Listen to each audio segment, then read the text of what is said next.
ನಿಮ್ಮ favourite serials ಈಗ ಟಿವಿಗಿಂತ ಮುಂಚೆ ಸನ್ ನೆಕ್ಸ್ಟ್ ಆಪ್ ನಲ್ಲಿ ಜಾಲಿಯಾಗಿ ಎಲ್ಲರಿಗಿಂತ ಮುಂಚೆ ನೋಡಿ. ಈಗಲೇ ಸನ್ ನೆಕ್ಸ್ಟ್ ಆಪ್ ಡೌನ್ಲೋಡ್ ಮಾಡಿ ಮತ್ತು ಸಬ್ಸ್ಕ್ರೈಬ್ ಮಾಡ್ಕೊಳ್ಳಿ. ಆಕ್ಚುಲಿ ನಾವು ಮದುವೆ ಆದ್ಮೇಲೆ ನೀವು ನಿಮ್ ಗೆಟಪ್ ನ ಚೇಂಜ್ ಮಾಡ್ಬೋದಲ್ಲ. ಬೇಕಿದ್ರೆ ಡಿಸೈನರ್ ಡ್ರೆಸ್ಸಸ್ ತಂದ್ಕೊಡ್ತೀನಿ. ಆಮೇಲೆ ಇನ್ನೇನಿರುತ್ತೆ, ನಾವು ಆಫೀಸಿಂದ ಪ್ರತಿದಿನ ಬರ್ಬೇಕಾದ್ರೆ ನನ್ನ ದಾರಿನೇ ಕಾಯ್ತಾ ನೀವು ಆ ಡ್ರೆಸ್ಸಸ್ ನ ಹಾಕೊಂಡು ನನಗೆ ವೇಟ್ ಮಾಡ್ತಿರ್ಬೋದು. ಅಂಡ್ ನಾನ್ ಬರ್ತಾ ನಿಮ್ಗೆ ಮಲ್ಗೆ ಹೂ ತಂದ್ಕೊಡ್ತೀನಿ. ಆಮೇಲೆ ಹಲೋ ಬಾಸು, ನಾನು ನಿಮ್ ಜೊತೆ ನಿಮ್ಮ ಆಫೀಸಲ್ಲೇ ಕೆಲಸ ಮಾಡೋದು. ಇದೆಲ್ಲ ಮಾಡ್ಬೇಕು ಅಂತಂದ್ರೆ ನಾನು ಹಾಫ್ ಡೇ ಲೀವ್ ತಗೊಂಡ್ ಮನೆಗ್ ಬಂದ್ ಕೂರ್ಬೇಕಷ್ಟೆ. ಹೌದಲ್ಲ, ಈ ವಿಷಯ ನಾನ್ ಮರ್ತೇ ಬಿಟ್ಟಿದ್ದೆ. ಹೆಂಡತಿ ಒಂದೇ ಆಫೀಸಲ್ಲಿ ಜೊತೆಲೆ ಕೆಲಸ ಮಾಡ್ತಿರ್ಬೇಕಾದ್ರೆ ಬೇರೆ ಹೆಣ್ಮಕ್ಳನ್ನ ಖಂಡಿತ ನೋಡಕ್ಕಾಗಲ್ಲ. ಏನಪ್ಪ ಮಾಡೋದು? ಏನೇನು ತಮಾಷೆ ಮಾಡ್ದೆ ಅಷ್ಟೇ. ಒಂದ್ ನಿಮಿಷ, ವಿಕ್ರಾಂತ್ ಅವ್ರೆ ಮೈನಾ ಫೋನ್ ಮಾಡ್ತಿದ್ದಾರೆ. ಓ ಮೈನಾ ಅವ್ರೆ, ಎಲ್ಲಿದ್ದೀರಾ? ನೀವ್ ಬಂದೇ ಇಲ್ಲ. ನಾನ್ ಬರಕ್ಕಿಲ್ಲಪ್ಪ. ಬರಕ್ಕಾಗಲ್ವಾ? ಯಾಕೆ? ಅಲ್ಲ ಮೇಡಮ್ ಅವರೇ, ಶಿವಪೂಜೆಲಿ ಕರಡಿ ಬಿಟ್ಟಂಗೆ ನಾನ್ ಯಾಕೆ ಹೇಳಿ?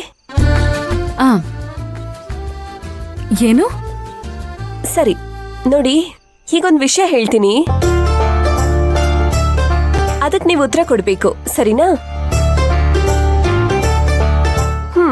ನೀವಿಬ್ರು ಒಟ್ಟೊಟ್ಗೆ ಎಷ್ಟು ಸಲ ತಿರ್ಗಾಡಿದೀರಾ? ತುಂಬಾ ಕಮ್ಮಿ. ಯಾಕೆ? ಕಮ್ಮಿ ಅಂದ್ರೆ ಎಷ್ಟು ಸಲ?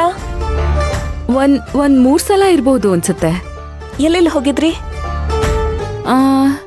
ಒಂದು ಭೀಮಾಂಬಿಕಾ ಕಡೆಯವರು ನನ್ ಮೇಲೆ ಕಲ್ ತೂರಾಟ ಮಾಡಿದಾಗ ತಪ್ಪಿಸ್ಕೊಂಡು ಕೂರ್ಗೋಗ್ ಹೋಗಿದ್ವಿ.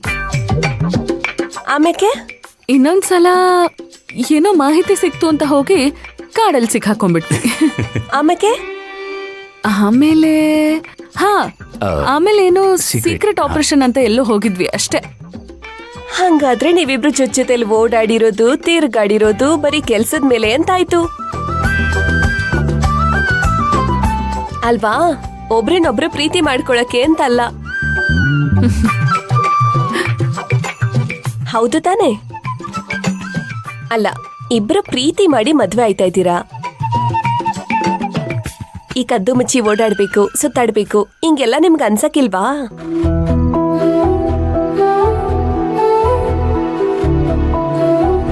ನೋಡಿ, ಹೆಂಗೋ ಮನೆಯಿಂದ ಹೊರಗಡೆ ಬಂದಿದ್ದೀರಾ, ಹೋಗ್ ಸುತ್ತಾಡಿ,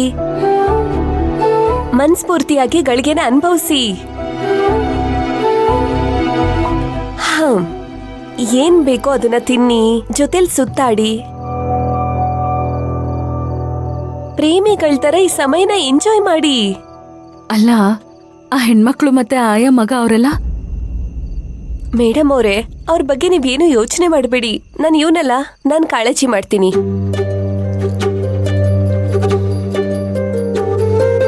ಅಲ್ಲ, ಆದ್ರೂ ನೀವೊಬ್ರೇ. ಹೇಳಿದ್ನಲ್ವಾ, ಅವ್ರಿಗೇನೂ ಆಗಲ್ಲ. ನೋಡಿ, ಅವ್ರ ಮೇಲೆ ನಾನೊಂದು ಕಣ್ಣಿಟ್ಟಿರ್ತೀನಿ. ಸರ್, ನೀವು ಪಲ್ಲವಿ ಮೇಡಮ್ನ ಕರ್ಕೊಂಡೋಗಿ. ಅದ್ ಹೇಗಾಗತ್ತೆ ಮೈನಾ ಅವ್ರೆ? ಯಾಕಾಗಕ್ಕಿಲ್ಲ? ನೋಡಿ, ನಾಳೆ ಬೆಳಗಾಗ್ತಿದಂಗೆ ನೀವಿಬ್ರು ಗಂಡ ಹೆಂಡ್ತಿ. ಮದ್ವೆ ಆದ್ಮೇಲೆ ಈ ತರ ಎಲ್ಲ ಸುತ್ತಾಡೋದ್ರಲ್ಲಿ ಮಜಾ ಇರಕ್ಕಿಲ್ಲ. ಮುಂದೆ ಸಂಸಾರ, ಮಕ್ಳು ಅನ್ನೋದು ಇದ್ದೇ ಇರುತ್ತೆ. ಇದೊಂಥರ ನಿಮಗ್ ಮದ್ವೆಗಿಂತ ಮುಂಚೆ ಸಿಗ್ತಿರೋ ಕೊನೆ ಅವಕಾಶ ಅನ್ಕೊಳ್ಳಿ. ಎಷ್ಟೊತ್ತಾಗುತ್ತೋ ಅಷ್ಟೊತ್ತು ಒಟ್ಟೊಟ್ಟಿಗೆ ಸುತ್ತಾಡಿ. ಅದಕ್ಕಂತಾನೆ ನಿಮ್ಗೆ ನಾನು ತಂದಿರೋ ಬಟ್ಟೆನ ಹಾಕೊಂಡ್ ಬನ್ನಿ ಅಂತ ಹೇಳಿದ್ದು. ಮೈನಾ ಅವ್ರೆ, ಥ್ಯಾಂಕ್ ಯು ಸೋ ಮಚ್. ಅಲ್ಲ ಸರ್, ನನಗೆ ಯಾಕೆ ಥ್ಯಾಂಕ್ಸು? ಆಕ್ಚುಲಿ ನಂಗೆ ಪಲ್ಲವಿಯವ್ರ ಜೊತೆ ಈ ತರ ಪ್ರೈವೇಟ್ ಅಲ್ಲಿ ಟೈಮ್ ಸ್ಪೆಂಡ್ ಮಾಡ್ಬೇಕು ಅಂತ ತುಂಬಾನೇ ಆಸೆ ಇತ್ತು. ಬಟ್ ಕೆಲ್ಸದ ವಿಷಯವಾಗಿ ಅದ್ರಲ್ಲಿ ಬ್ಯುಸಿ ಆಗ್ಬಿಡ್ತಿದ್ವಿ. ಅಂಡ್ ಈಗ ಮದ್ವೆ ಬೇರೆ ಆಗ್ತಿದೆಯಲ್ಲ, ಸೊ ಆ ಗಾಬ್ರಿಲಿ ಎಲ್ಲ ಮರ್ತು ಬಿಟ್ಟಿದ್ವಿ. ಬಟ್ ಇವತ್ ನೀವು ಅದಕ್ಕೆ ಅವಕಾಶ ಮಾಡ್ಕೊಟ್ಟಿದ್ದೀರಾ. ಇರ್ಲಿ ಸರ್, ನೀವಿಬ್ರು ಸಂತೋಷವಾಗಿದ್ರೆ ನನಗೆ ಖುಷಿನೇ. ಒಳ್ಳೇದಾಗ್ಲಿ, ಹೋಗ್ಬಿಟ್ ಬನ್ನಿ. ಅವರೆಲ್ಲ ಜೋಪಾನ? ನೀವೇನು ತಲೆ ಕೆಡಿಸ್ಕೋಬೇಡಿ ಸರ್. ಹಂಗೇನಾದ್ರೂ ಅವಶ್ಯಕತೆ ಬಿದ್ರೆ ನಾನು ನಿಮ್ಗೆ ಫೋನ್ ಮಾಡ್ತೀನಿ, ಸರಿನಾ? ಥ್ಯಾಂಕ್ ಯು ಮೈನಾ ಅವ್ರೆ. ಒಳ್ಳೆ ಕಾಲನ ಎಂಜಾಯ್ ಮಾಡಿ. ಸರಿ ಸರ್, ಮಡಗ್ತೀನಿ.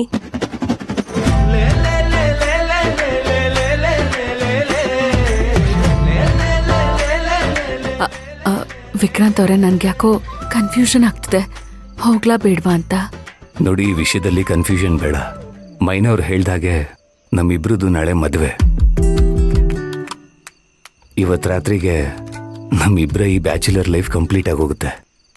ಅಟ್ಲೀಸ್ಟ್ ಆ ವಿಷಯಕ್ಕಾದರೂ ನಾವಿವತ್ತು ನೈಟ್ನ ಸೆಲೆಬ್ರೇಟ್ ಮಾಡೋಣ ಪ್ಲೀಸ್.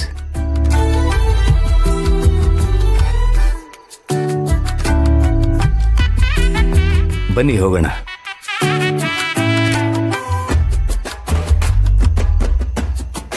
ಅಲ್ಲ ವಿಕ್ರಾಂತ್ ಅವರೇ, ನಡ್ಕೊಂಡೇ ಹೋಗ್ಬೋದಲ್ಲ? ಸೂಪರ್.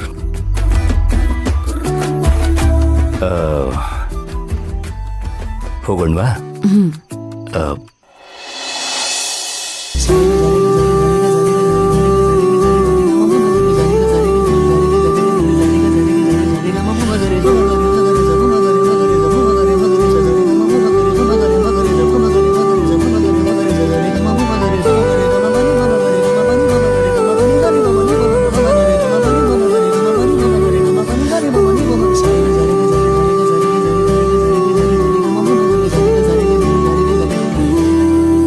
ನಿನ್ನನು ನೋಡಿದ ನಂತರ ಜೀವಕ್ಕೆ ಬಾಕಿಯೇ ಇಲ್ಲವೇ ಯಾವುದೇ ಕೋರಿಕೆ.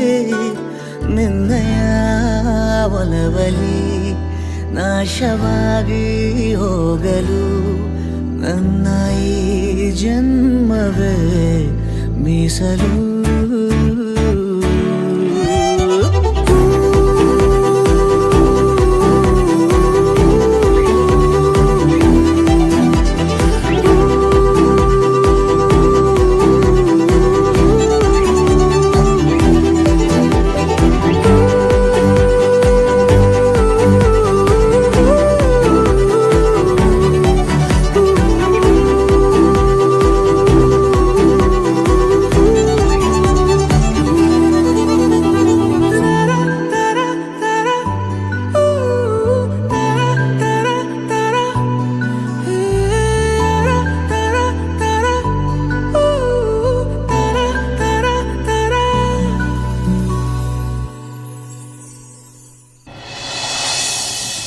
ಪಪ್ಪ, ನಾನು ನಿಮಗೇನು ಹೇಳ್ಬೇಕು? ಏನಾಯ್ತು? ಕಾಡು ನಿಲ್ಸಿ ಹೇಳ್ತೀನಿ. ಯಾಕೆ ಪುಟ?